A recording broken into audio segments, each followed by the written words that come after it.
सबको नमस्कार। समय हो गया है व्याख्यान देने का। संभवतः आप लोग भी सब एकत्रित हो रहे होंगे। आप अपने सबने मोबाइल खोल लिया होगा। कल हम लोगों ने पुरुषोत्तम के बारे में चर्चा की थी। विकास चौधरी जी, रजनीश शर्मा जी, मनोरंजन साहू जी सबसे पहले उपस्थित हुए हैं। आप सबको बहुत बहुत धन्यवाद। कल उरुस्तंभ के बारे में चर्चा की गई थी। आज अश्मरी, जिसको मूत्राश्मरी कहते हैं, कई लोगों के मैसेज आ रहे थे कि अश्मरी पर एक व्याख्यान दें। तदनुसार आज अश्मरी के बारे में चर्चा की जाएगी। कुछ प्रश्न हैं मेरे सामने। डॉक्टर उषा तभानी, उन्होंने पूछा है इंद्रिय वर्धक तैल, जिसको पंचेंद्रिय वर्धक तैल कहते हैं, पंचेंद्रिय वर्धक तैल, ये आयुर्वेद रसशाला पूना, आयुर्वेद रसशाला पूना या नागार्जुन फार्मेसी, ये दो का मुझे पता है कि ये कंपनियां पंचेंद्रिय वर्धक तैल का निर्माण करती हैं। आप इनसे संपर्क करके पंचेंद्रिय वर्धक तैल, जो नस्य के लिए उपयोगी है, उसको आप मंगा सकते हैं। Doctor Anuradha Reddy, muscle sprain यदि हो जाए तो क्या ट्रीटमेंट देना चाहिए? कई बार मसल्स में खिंचाव हो जाता है। ऊंची नीचे जगह में असावधानी पूर्वक चलने पर पैर लचक जाते हैं और मसल्स में स्ट्रेन हो जाता है, स्प्रेन जिसको कहते हैं, वेदना उत्पन्न हो जाती है। उसके लिए सबसे बढ़िया है गरम तैल करके, सरसों तैल को गरम कर लें, उससे अच्छी तरह अभ्यंग करें। यदि संभव हो तो पत्रपिंड श्वेत और नाड़ी श्वेत भी करें। इससे पेशेंट को जल्दी आराम होगा। इसमें एक योग बड़ा अच्छा फायदा करता है। अश्वगंधा 100 ग्राम, पिपली चूर्ण 50 ग्राम, शुंठी चूर्ण 50 ग्राम, तीनों को मिला लें और एक एक चम्मच दिन में 2 बार गर्म पानी के साथ सेवन करें। इससे काफ़ी रोगी को आराम प्राप्त होता है। महायोगराज गुगुलू 2 गोली सुबह, 2 गोली शाम को। लाक्षा चूर्ण 5 ग्राम सुबह, 5 ग्राम शाम को, या लाक्षादी बटी 2 गोली सुबह, 2 गोली शाम को दें और रेस्ट करें। रेस्ट भी इसमें बहुत ही आवश्यक है, तभी इसमें फ़ायदा आप प्राप्त कर सकते हैं। एंकल ज्वाइंट या किसी विशिष्ट संधि में अचानक स्ट्रेन पैदा हो जाता है, खिंचाव हो जाता है, तो वहाँ दशांग लेप का भी प्रयोग आप कर सकते हैं। दशांग लेप, 4 चम्मच दशांग लेप, आधा कप पानी, 1 चम्मच सरसों तेल, धीरे धीरे इसको पकाएं, गाढ़ा करें, लेप तैयार करें और इसको लगाएंगे तो इससे निश्चित रूप से मसल स्प्रेन में लाभ प्राप्त होगा। इसके अलावा 10 मूल के द्रव्य, इनका बारीक चूर्ण कर लें और इसका भी लेप तैयार करें। लेप तैयार करने के लिए इसमें मान लीजिए 20 ग्राम 10 मूल चूर्ण लेते हैं तो आधा कप पानी, सरसों तेल, शुद्ध घृत 2 चम्मच और कांजी, ये डाल करके लेप तैयार करें और इफेक्टेड पार्ट में जहाँ स्प्रेन हुआ है वहाँ इसको लेप लगाएं। ये लेप लगाने से भी बहुत अधिक फायदा। आजकल हम लेप लगाना भूल गए हैं। लेपों का बड़ा महत्व है। आप बृहत्तरी उठा के देखेंगे तो हर व्याधि में लेप का वर्णन आपको प्राप्त हो जाएगा। कुलभूषण हसीजा जी ने पूछा है, पंचकर्म सीखने के लिए कौन सा सेंटर अच्छा है? बम्बई में पोद्दार आयुर्वेदिक कॉलेज है, वहाँ पर 1 माह की ट्रेनिंग पंचकर्म की होती है, सर्टिफिकेट भी प्राप्त होता है। इसी प्रकार बम्बई में एक कॉलेज है, वहाँ पर भी 1 साल का डिप्लोमा कोर्स दिया जा रहा है, वो भी आप प्राप्त कर सकते हैं। नासिक में यूनिवर्सिटी स्थापित है महाराष्ट्र की। पंचकर्म के कोर्स भी कई कॉलेजों में प्रारंभ हैं, वो आप कर सकते हैं। लेकिन इस समय कोरोना काल के कारण काफ़ी कुछ बंद हुआ है। कोरोना के बाद आप निश्चित रूप से ज्वाइन कर सकते हैं। हम लोग भी प्रयास कर रहे हैं कोरोना थोड़ा कम हो जाए तो एक पंचकर्म ट्रेनिंग प्रोग्राम 7 दिन का या 5 दिन का रखेंगे। ऐसा कई प्रस्ताव मेरे पास आए हुए हैं, तो जब ऐसा होगा तो निश्चित रूप से आपको हम सूचित करेंगे। डॉक्टर अनुराधा रेड्डी, ज्वर के प्रारंभ से ही यदि हम किरातिकता आदि काढ़ा दें तो क्या हम दे सकते हैं? देखिए, एक चिकित्सा सिद्धांत है, लाइन ऑफ ट्रीटमेंट है। लंघनम स्वेदनम कालो यवागुस तिक्तको रसः पाचनानि अविपक्वानाम दोषाणाम तरुणज्वरे। लंघनम स्वेदनम कालो, लंघन करना है, फिर स्वेदन करना है, फिर काल की प्रतीक्षा करना है। यवागुस तिक्तको रसः पाचनानि अविपक्व दोषाणाम तरुणज्वरे, यह प्रारंभिक ट्रीटमेंट है। काढ़ों के लिए कहा है पाचनम शमनीयम वा कषायम पायद भिषक ज्वरितम सढ़ेति ते लघुन्नम प्रतिभोजितम। 6 दिन के बाद यदि आम शेष रहेगा हो तो उसमें पाचन कषाय देना है। आम ना रहा हो, ख़त्म हो गया हो 6 दिन के बाद, तो आप काढ़ों का सेवन करना है। मेरी सलाह है कम से कम 7 दिन तक किरातिकता काढ़ा नहीं देना चाहिए। 7 दिन के बाद आप किरातिकता काढ़ा दे सकते हैं। प्रारंभ में जो लंघन है, स्वेदन है, काल की प्रतीक्षा है, ये वागु का सेवन है, लघु आहार का सेवन है, ये कराना है। ज्वरादौ लंघनम प्रोक्तम ज्वर मध्य उपाचनम ज्वरांते भेषजम दद्या ज्वर मुक्ते विरेचनम। तो कुछ लाइन ऑफ ट्रीटमेंट है ज्वर के, उनको ध्यान में रखते हुए काढ़ों को सेवन करना चाहिए। वैसे किरातिकता काढ़े का जो प्रयोग है चरक में जो उल्लेखित है वह पुनरावर्तक ज्वर के लिए है। किरात तिक्तम तिक्ता मुस्ता परपट को अमृता घ्रांति पीतानी चाभ्यास्याद पुनरावर्तकम ज्वरा। पुनरावर्तक ज्वर में इसका प्रयोग श्रेष्ठ है। यानी बुखार ज्वर था, ठीक हो गया, लेकिन अहित आहार विहार सेवन करने से पुनः ज्वर की उत्पत्ति बार बार होती है, उसको पुनरावर्तक ज्वर कहते हैं। पुनरावर्तक ज्वर में किरातिकता आदि काढ़े का प्रयोग श्रेष्ठ है। वैसे विषमत ज्वर में भी आप प्रयोग कर सकते हैं, लेकिन विषम ज्वर के लिए अलग अलग काढ़ों का उल्लेख आचार्य चरक ने किया है। कलिंगकाः पटोलस्य पत्र कटुकरोहिणी पटोला सारिवा मुस्तम पाठा कटुकरोहिणी निम्बा पटोलस्त्रिफला मृतिका मुस्तवस्तकौ किरातिक्तम अमृता चंदनम भिषुवेजम गुड़च्यामलकम मुधम अर्धश्लोक समापनाः कषायाः समयन्त्यासु पंच विधान ज्वरान संतत सतत अन्य दुस्तृतीय चतुर्थकान। ये 5 प्रकार के विषम ज्वर है, अलग अलग काढ़ों का उल्लेख है। इस अवस्था में आप किरातिकता आदि काढ़े का भी प्रयोग आप कर सकते हैं। प्रारंभ के 7 दिन तक, 6 से 7 दिन तक किरातिकता आदि काढ़ा नहीं देना चाहिए, और 5 से 7वें दिन में यदि निरामावस्था प्राप्त हो गई तो देना है। अगर आमावस्था है तो पाचन कषाय देना है, पंचकोल काढ़ा आदि देना है, जिससे कि दोष का पाचन हो जाए। पाचन होने के बाद भी ही समन चिकित्सा हमको देना चाहिए।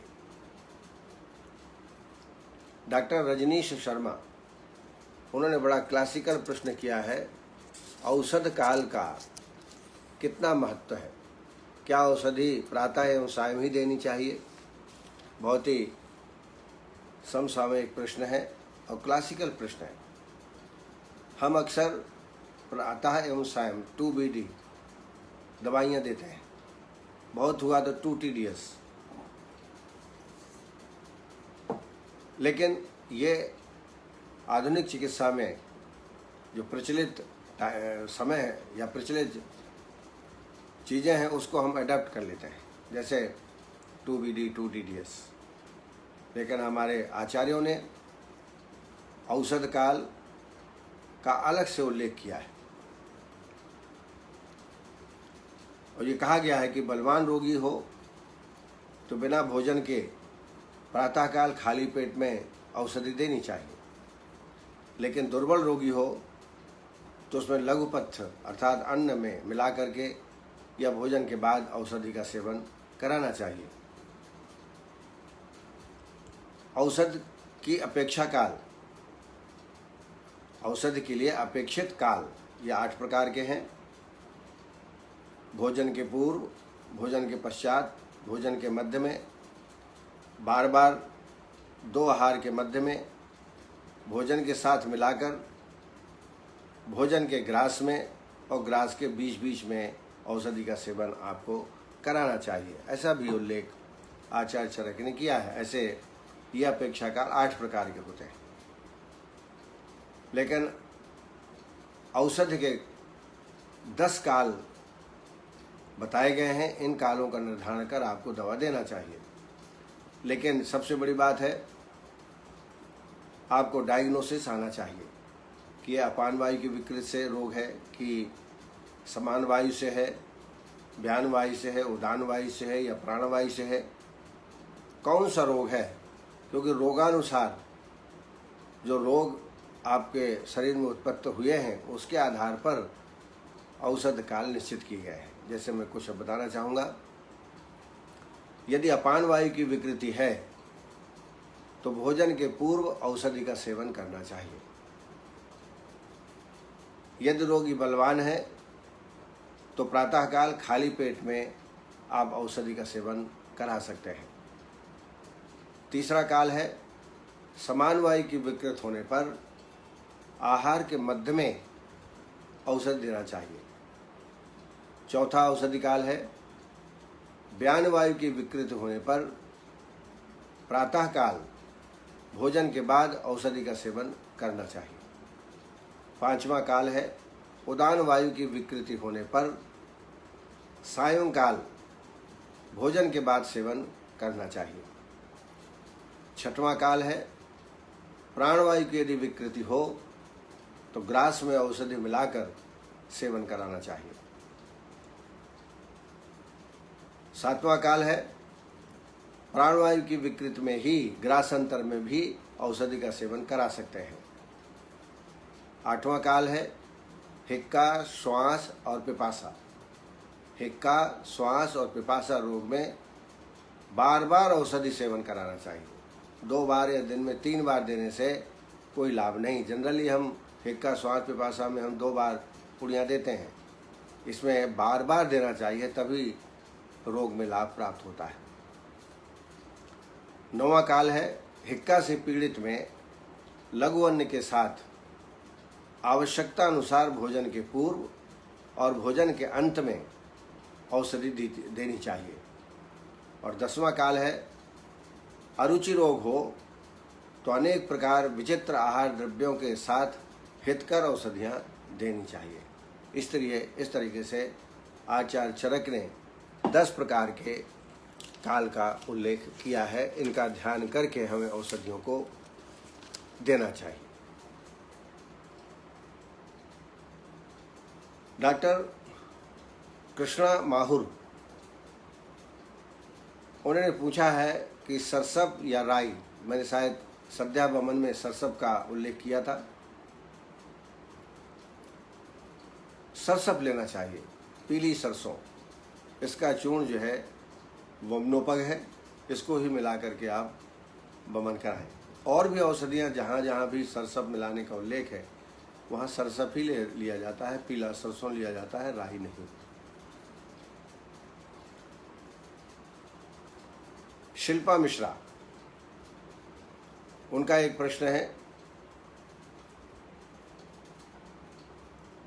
बार्थोलिन्स सिस्ट इसका ट्रीटमेंट क्या है? पहले समझ लें कि बार्थोलिन्स सिस्ट है क्या। ये एक प्रकार का सिस्ट है जिसमें फ्लूइड या पस भरा हुआ रहता है और बार्थोलिन्स नाम की ग्लैंड होती है, वहाँ पर इस फ्लूइड का कलेक्शन हो जाता है। ये ग्लैंड जो है विजाइना में लुब्रिकेशन के लिए रिस्पॉन्सिबल है। बार्थोलिन्स ग्लैंड से एक स्नेहल पदार्थ निकलता है, पिच्छल पदार्थ निकलता है जो विजाइना को लुब्रिकेट करता है और ये बहुत ही कॉमन है। अब ये फ्लूइड जब रुक जाता है ड्यू टू इन्फेक्शन के कारण या इंजरी के कारण, तो विजाइना में लुब्रिकेशन नहीं होता है। ऐसी व्याधि बड़ी आम है, बहुत स्थितियों में यह पाया जाता है। अ fluid filled swelling cyst in the Bartholin's gland which lubricate the vagina. It is very common. Fluid may accumulate when the opening of these glands becomes obstructed due to infection or injury. ऐसी अवस्था में patient को दर्द होता है pelvic region में और उसको डिस्कम्फर्ट लगता है। तो जैसा मैंने अभी आपको बताया, ये एक प्रकार का सिस्ट है, इन्फेक्शन हो जाता है, इसकी वजह से तकलीफ होती है। ऐसे पेशेंट में त्रिभुवन कीर्ति रस 125 मिलीग्राम, स्वर्ण बसंत मालती 60 मिलीग्राम, शिलाज इत्यादि लौह 250 मिलीग्राम, एक पुड़िया सुबह एक पुड़िया शाम को शहद के साथ आप सेवन कराएं। इसमें हम लेखन बस्ती का भी प्रयोग कर सकते हैं। लेखन बस्ती में जैसा आपको पता ही है, त्रिफला है, वायबिडंग है, नागर मोथा है, सुंठी है, गिलोय है। इनको 50-50 ग्राम लेके यौकुट कर लें, काढ़ा बना लें 300 ml, और इसमें यवक्षार 10 ग्राम, 5 ग्राम सेंधो, गोमूत्र 50 ml, शहद 50 ml, विधिवत बस्ती बनाकर ये बस्ती देवें, लगभग 16 बस्ती देवें, तो इसमें निश्चित रूप से आराम हो। बस्ती देने के पहले विरेचन करा दें। विरेचन से भी जो कलेक्टेड फ्लूइड है, इन्फेक्शन है, वो कम हो जाएगा। पंचतिक्त घृत से आभ्यंतर स्नेहपान कराएं, फिर स्वेदन और बमन, जो बमन की विधि है, विरेचन की विधि है, वो कराएं। यहाँ विरेचन कराना है। विरेचन करने के पश्चात फिर लेखन बस्ती लगाइए।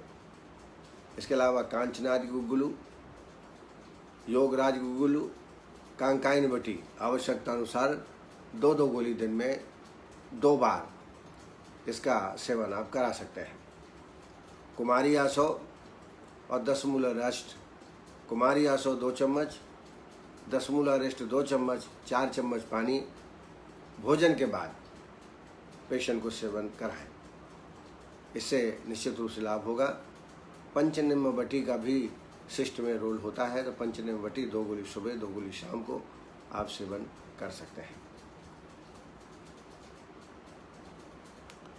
डॉक्टर मंजू भाटिया, इन्होंने पूछा है कि पंचतिक्त क्षीर बस्ती किन किन रोगों में दे सकते हैं। पंचतिक्त क्षीर बस्ती ऑस्टियोआर्थराइटिस, ऑस्टियोपोरोसिस, इनमें तो देना ही चाहिए।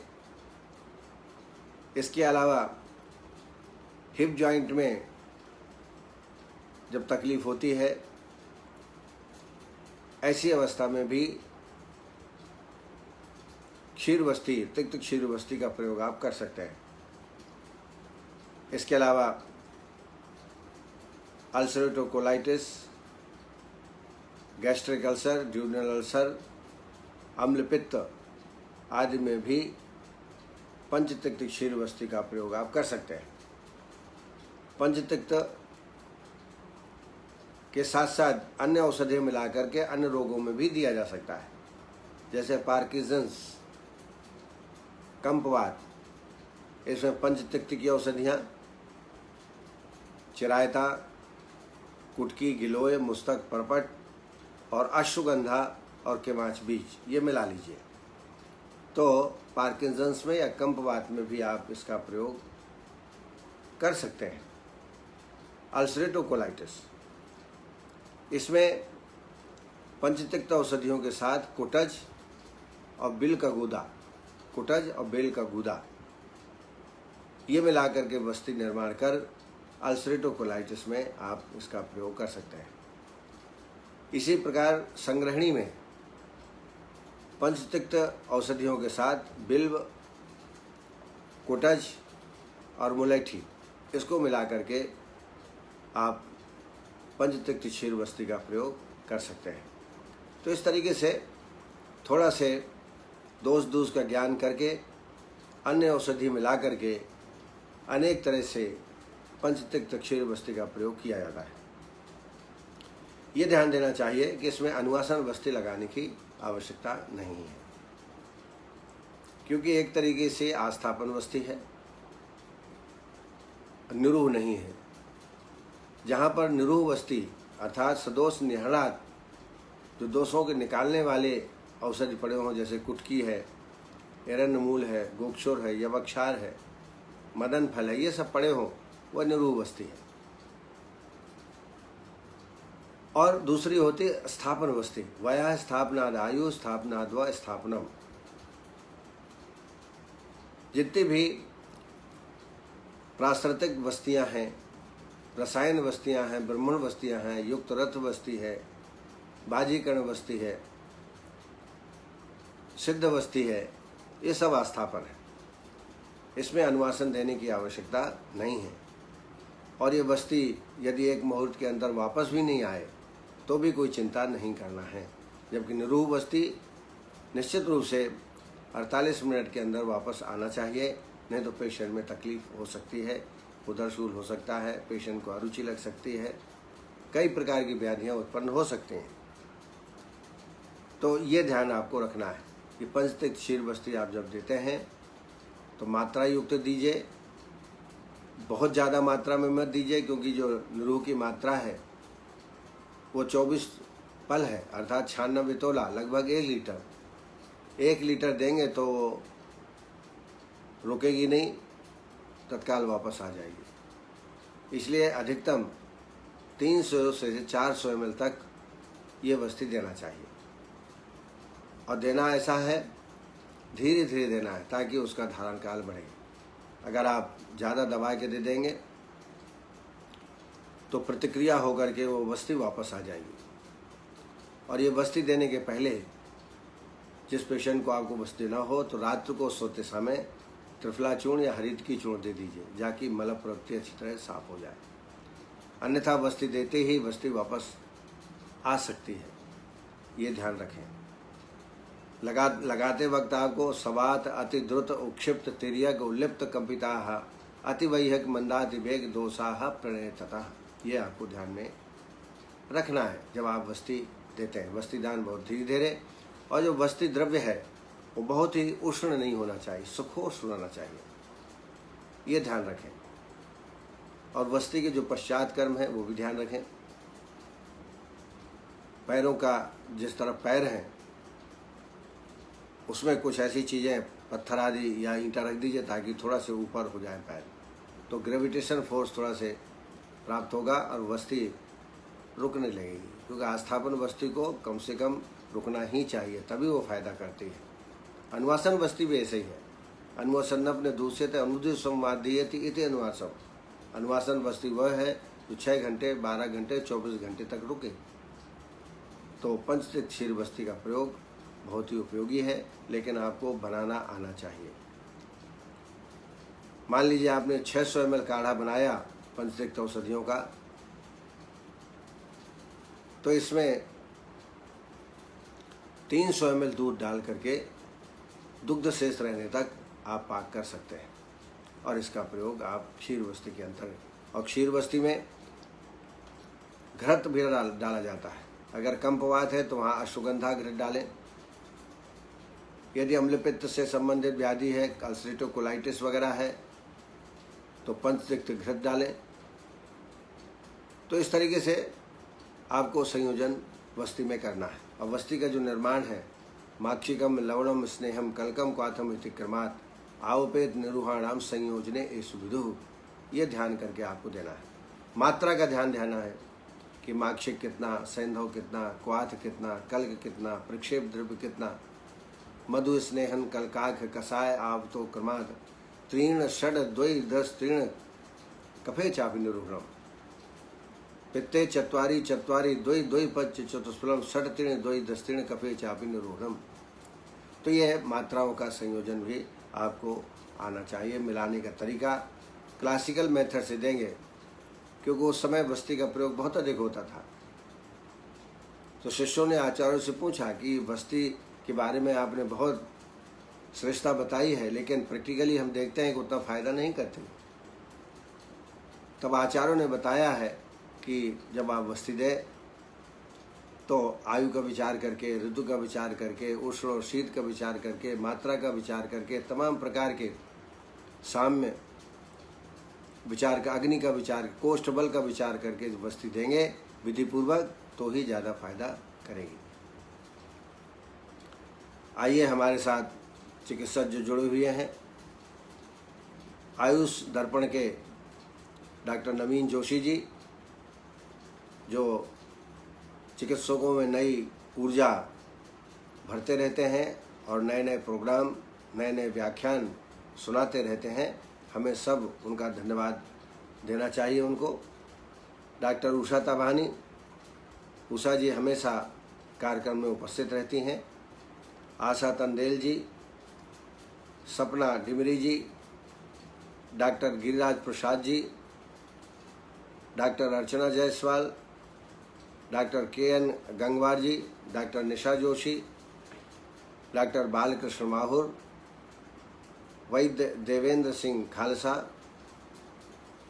डॉक्टर उमेश घोटगे, डॉक्टर नीलम गुप्ता, डॉक्टर वंदना पाठक, वैद्य R B. Prajapati, doctor Vikas Chaudhary, doctor Mandeep Shukla ji, doctor Balwinder Singh Malik, doctor Arun Sharma, doctor Raj Agarwal, doctor Saloni Gupta, doctor Manoranjan Sahu, doctor Sanjay ji, doctor Shilpa Palaskar, doctor Archana Jaiswal, doctor आनंद आयुर्वेद, कृष्णा सागर जी, डॉक्टर आदित्य त्रिपाठी जी और ओम प्रकाश चतुर्वेदी जी, ये सब हमारे चिकित्सक जुड़े हुए हैं, जिन्होंने प्रश्न पूछे हैं और जिन्होंने इस कार्यक्रम को देखा है।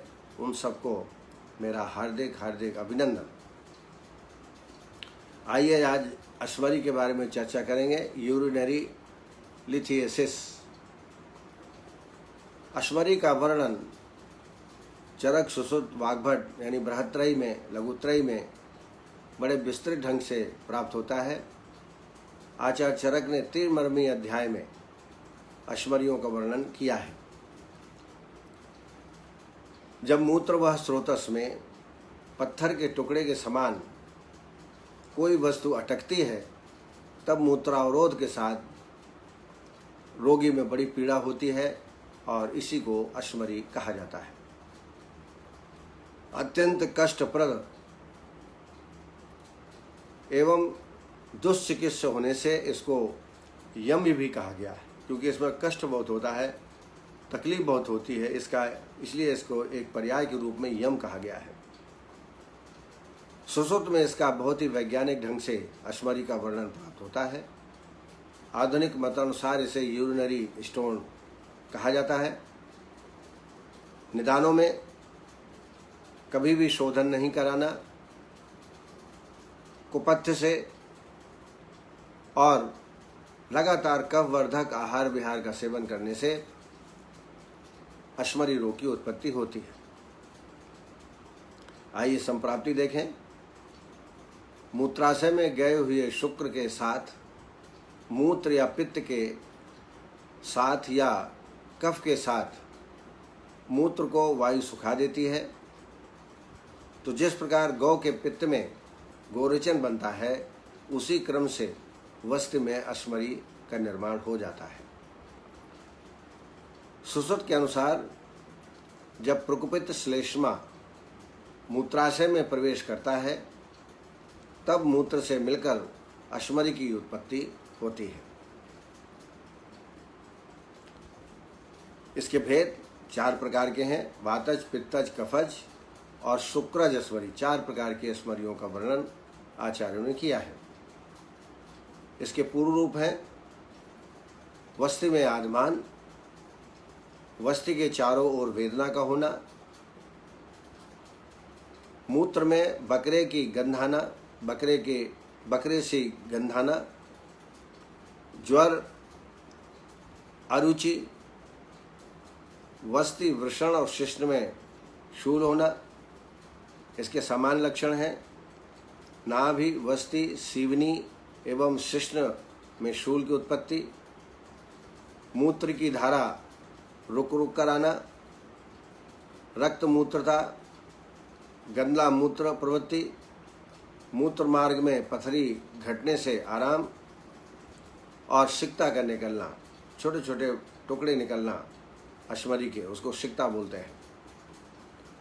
साध्यासाता को देखें तो जब अंडकोश और नाभि में शोथ हो, मूत्र पूर्णतः रुक जाए तो यह असाध्य होता है। इसके अलावा पीड़ा, बेचैनी, अधिक शर्करा का निकलना भी असाध्य की श्रेणी में आता है। उपद्रव के रूप में दुर्बलता, सदन, कार्श्य, कुक्षिशूल, अरुचि, पांडु, उष्णवाद, तृष्णा और वमन की उत्पत्ति पेशेंट में होती है। वातज अश्मरी को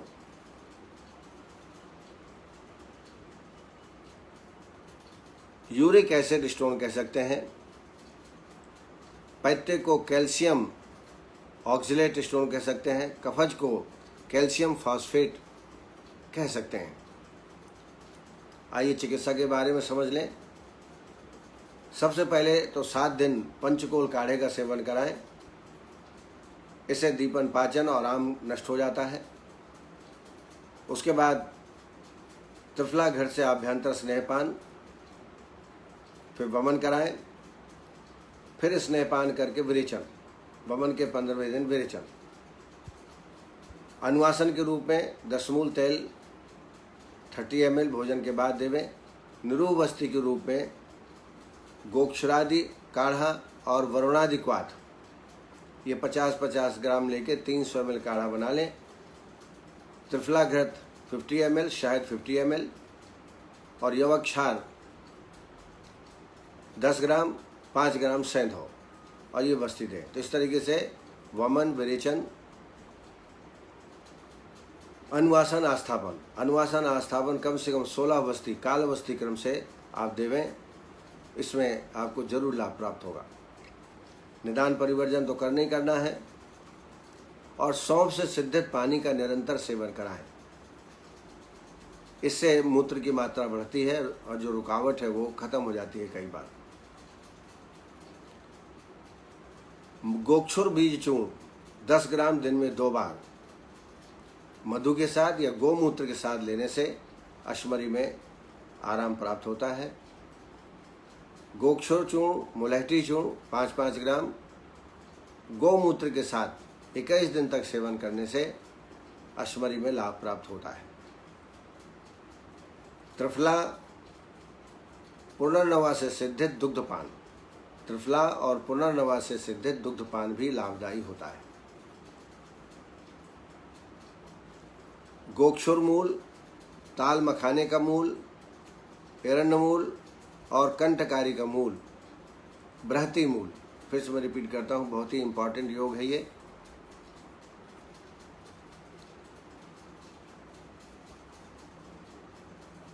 इसमें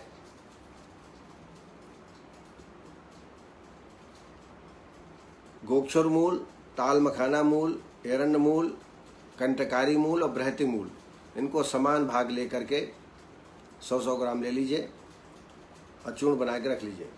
एक डोज है 20 ग्राम। 20 ग्राम को दूध में अच्छी तरह पीस लीजिए, कल्क का निर्माण कर लीजिए और दही में घोलकर 7 दिन पीने से अश्मरी का पातन हो जाता है।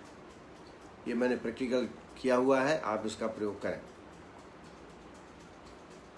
दूसरा एक महत्वपूर्ण योग है, सहजन के मूल 20 ग्राम पानी में पीसकर प्रातः एवं सायं लेना चाहिए। पेशाब में जलन होती है, रुकावट होती है, उसके लिए यवक्षार 500 मिलीग्राम और मिश्री 500 मिलीग्राम, इनको दिन में 3 या 4 बार आप सेवन करें।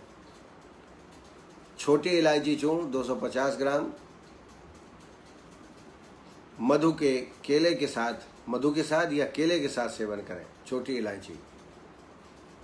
इलायची चूर्ण बना लें, करीब 2 से 2.5 ग्राम, इसको केले के साथ या शहद के साथ सेवन कराएं। इसके अलावा पाषाण भेद, अड़ूसा पत्र, गोक्षुर, पाठा, त्रिफला, ककड़ी के बीज और खीरा बीज, इनका बारीक चूर्ण तैयार कर लें समान मात्रा में। मैं फिर से रिपीट करता हूँ, पाषाण भेद, अड़ूसा पत्र, गोक्षुर, पाठा, त्रिफला, ककड़ी एवं खीरा बीज समान मात्रा में लेकर बारीक चूर्ण करें और 1 चम्मच सुबह, 1 चम्मच शाम को या दिन में 3 बार गोमूत्र के साथ सेवन करने से अश्वरी का पातन हो जाता है। शिग्रु चूर्ण, सहजन और सेंधा नमक, शिग्रु चूर्ण, सहजन और सेंधा नमक बराबर मात्रा में चूर्ण बना लें, 1 चम्मच सुबह शाम गर्म पानी के साथ सेवन कराएं। काढ़ों में वरुणादिक्वाथ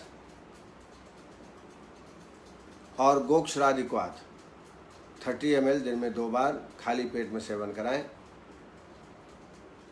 आसोअरिष्ट में पुनर्वारिष्ट 4 चम्मच पानी भोजन के बाद। वेदना की अवस्था में, मल विविधता की अवस्था में शिवा गुटिका देना चाहिए। शिवा गुटिका 2 गोली सुबह शाम को गर्म पानी के साथ। रोगी के आधार पर आप दिन में 2 बार या 3 बार या 4 बार भी दे सकते हैं। इसके अलावा चंद्रप्रभावती, गोक्षरादि गुल्लू, इनका भी क्रमशः 15-15 दिन गर्म पानी के साथ आप सेवन कराएं।